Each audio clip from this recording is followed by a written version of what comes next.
Hi, ഇന്ന് നമുക്കൊരു book review ആണ്. ആദ്യമേ ഞാൻ അതിലൊരു കോട്ട് പറഞ്ഞു കൊടുക്കാം.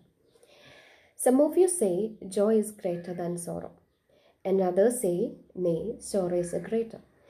But I say unto you they are inseparable.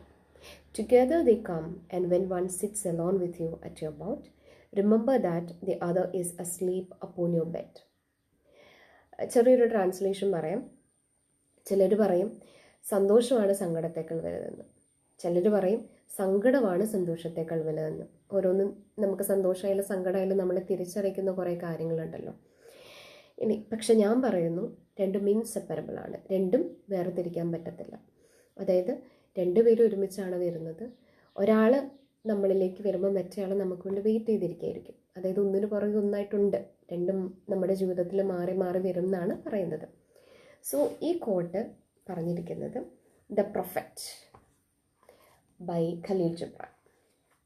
Okay, എനിക്ക് ഭയങ്കര ഇഷ്ടപ്പെട്ട, മേ ബി ഞാൻ പറയും നമ്മളെ ഭയങ്കരമായിട്ട് ഗൈഡ് ചെയ്യാൻ പറ്റിയൊരു ബുക്കാണ്. ഖലീൽ ജിബ്രാനെ അറിയാമല്ലോ. I think almost every one nose him. അദ്ദേഹം വളരെ പോപ്പുലറായിട്ടുള്ളൊരു റൈറ്ററാണ്. അദ്ദേഹത്തിൻ്റെ എഴുത്തുകളൊക്കെ ഭയങ്കര രസമുള്ളതാണ് കേട്ടോ. കാരണം ഭയങ്കര പോയറ്റിക് ലാംഗ്വേജാണ് അദ്ദേഹത്തിന്. ഭയങ്കര പോയറ്റിക് ലാംഗ്വേജ്. എനിക്ക് ഭയങ്കര ഇഷ്ടപ്പെട്ടിട്ടുള്ള അദ്ദേഹത്തിന് കുറേ വർക്കുകളുണ്ട്. ഞാൻ നേരത്തെ അദ്ദേഹത്തിന് കുറച്ച് ലവ് ലെറ്റർ ടൈപ്പ് ഒരു ബുക്ക് വായിച്ചിരുന്നു. അപ്പോൾ അതിൽ അദ്ദേഹം പറയുന്നുണ്ട്, എനിക്ക് വേണ്ടി നിങ്ങളെ ദൈവം കാത്തുരക്ഷിക്കട്ടെ. ഒരാളോട് പറയുന്നതാണ്. സോ ഇത്ര മനോഹരമായ ഒരു വാക്കാണ്, എനിക്ക് വേണ്ടി നിങ്ങളെ ദൈവം കാത്തുരക്ഷിക്കട്ടെ. അപ്പോൾ നമുക്ക് ഒരാൾ അത്രത്തോളം ഇമ്പോർട്ടൻ്റ് ആണെന്ന് ആ വാക്കുകളിലുണ്ട്. സോ എനിക്കങ്ങനെ ഭയങ്കര ഇഷ്ടപ്പെട്ട ഒരു റൈറ്ററാണ് കേട്ടോ അദ്ദേഹം. അപ്പോൾ അദ്ദേഹത്തിൻ്റെ ബുക്കാണ് ദ പ്രൊഫറ്റ് എന്ന് പറയുന്നത്.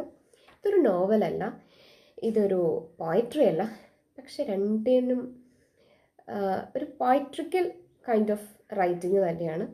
ഒരു പ്രൊഫറ്റ് അദ്ദേഹത്തിൻ്റെ ജനങ്ങളോട് പറയുന്ന കുറേ കാര്യങ്ങളാണ് ഈ ബുക്കിലുള്ളത്, ത്രൂ ഔട്ട് ഉള്ളത്. സോ ബിഗിനിങ് തൊട്ട് നമ്മൾ ശരിക്കും ചിന്തിക്കാത്ത ഒരുപാട് കാര്യങ്ങൾ, നമ്മുടെ ജീവിതത്തിൽ ഏറ്റവും അത്യാവശ്യമായിട്ടുള്ള നമ്മളെ മുന്നോട്ടേക്ക് നയിക്കാൻ പറ്റിയ ഒരുപാട് കാര്യങ്ങൾ അദ്ദേഹം ഈ ബുക്കിൽ പറയുന്നുണ്ട്. സോ ഇതൊരു റിലീജിയസ് ടെക്സ്റ്റ് ഒന്നുമല്ല, but it's a very poetical one. അതായത് ലിറ്ററേച്ചർ എപ്പോഴും നമ്മൾ പറയുമല്ലോ, അതായത് ഒരു മനുഷ്യൻ്റെ ആത്മാവുമായിട്ട് ബന്ധപ്പെട്ട് കിടക്കുന്നതാണ് ലിറ്ററേച്ചർ, സാഹിത്യം. അത് ശരിക്കും എനിക്ക് തോന്നിയിട്ടുള്ളത് ഈ വർക്ക് വായിക്കുമ്പോൾ ശരിക്കും നമുക്കത് മനസ്സിലാവും.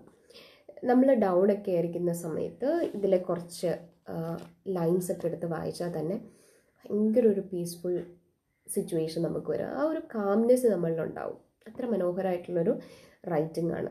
സോ ഇതിൽ ഒരുപാട് ലൈൻസ് ഉണ്ട്. അതുപോലത്തെ അധികമുള്ള ചെറിയ ബുക്കാണ് കേട്ടോ, പക്ഷെ ഇതിൻ്റെ ഡെപ്ത് ഭയങ്കരമാണ്. ചെറിയ ബുക്കാണെങ്കിലും അദ്ദേഹം ജീവിതത്തെക്കുറിച്ച് പറയുന്നുണ്ട്, മറ്റു മനുഷ്യരെ സ്നേഹിക്കുന്നതിൻ്റെ ഇമ്പോർട്ടൻസിനെ കുറിച്ച് പറയുന്നുണ്ട്.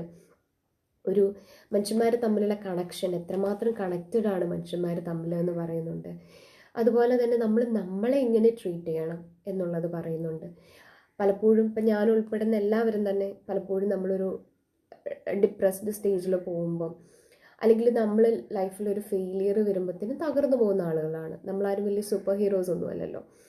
പക്ഷേ അദ്ദേഹം ആ തകർച്ചയിൽ നിന്ന് നമ്മളെങ്ങനെ മുന്നോട്ടേക്ക് വരണം, ആ തകർച്ചയെ നമ്മൾ എങ്ങനെയാണ് കാണേണ്ടത്, പലപ്പോഴും നമ്മുടെ ഇൻ്റർപ്രിറ്റേഷൻ തെറ്റുന്നതാണ് നമ്മുടെ ലൈഫിൽ പലപ്പോഴും പ്രശ്നങ്ങൾ ഉണ്ടാക്കുന്നത്.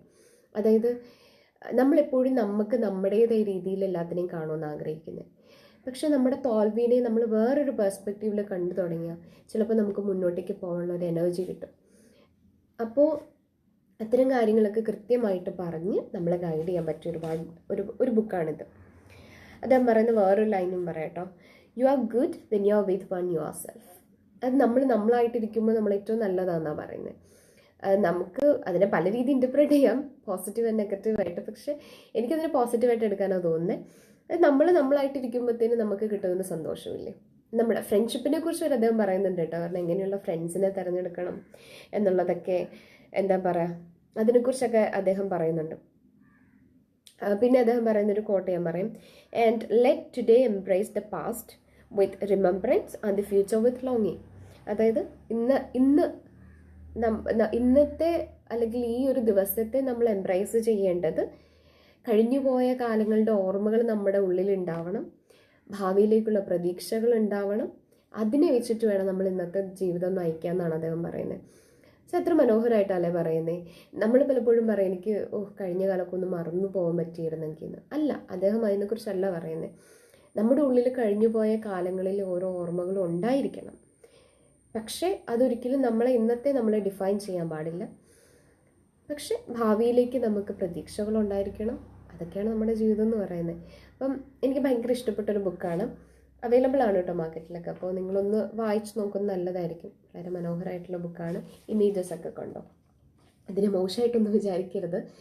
വളരെ ട്രാൻസെൻഡൽ ലവിനെ കുറിച്ചൊക്കെ പറയുന്നൊരു ബുക്കാണ്. So it's a very beautiful one. അപ്പോൾ വായിക്കാൻ ഇഷ്ടമുള്ളവർക്ക് അത് വായിക്കാം. ഓക്കെ.